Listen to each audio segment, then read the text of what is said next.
Welcome back, day two. I wanted to give you a bit of a background as to why we want to do what we want to do. Ultimately, at first it was that I was quite selfish that I've recently had my house repossessed and I don't actually live anywhere, so it was quite a utility to have this ark, to have somewhere to live. And then looking at the costs, even though the cost of the ark was somewhere between 20 and 30 grand, having a piece of land to put it on was totally out of my ability. So it became less about me having an ark for myself and more, what can I actually do in social media to make this a lot bigger than me just wanting one of these dwellings, one of these houses, one to be different. And what happened was that, we started to ask a few people about land and locations, and could we go to the council, maybe there was some reclaimed land we could look at. And there was a lot of red tape, there was a lot of sort of jumping through hoops to just get a project like this off the ground.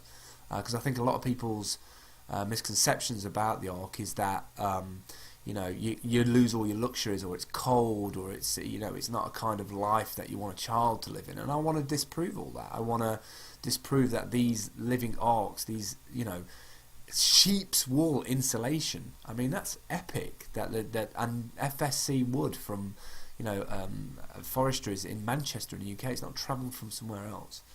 And I guess it's one of the things that I always thought about when I wanted to do the project in the National Forest was that I would love to make a digital Sunday school. Now at that point the pods wasn't really part of that. It was, I want to make a digital Sunday school where on Sunday morning I could drive Ella down there and a bunch of other kids would turn up. We'd go out with our iPods or iPhones or media devices, our ZI6s, whatever we're going to use, mobile phones, and document wildlife, birds, sounds, all that sort of stuff. I believe that we can't get kids away from Facebook and Twitter and social networks, and why should we? Because they'll only rebel and do it on the sly. I would rather empower my daughter by taking her out into the wildlife, recording these things, then going back to a space. And obviously now, being a pod, the pod just makes more sense.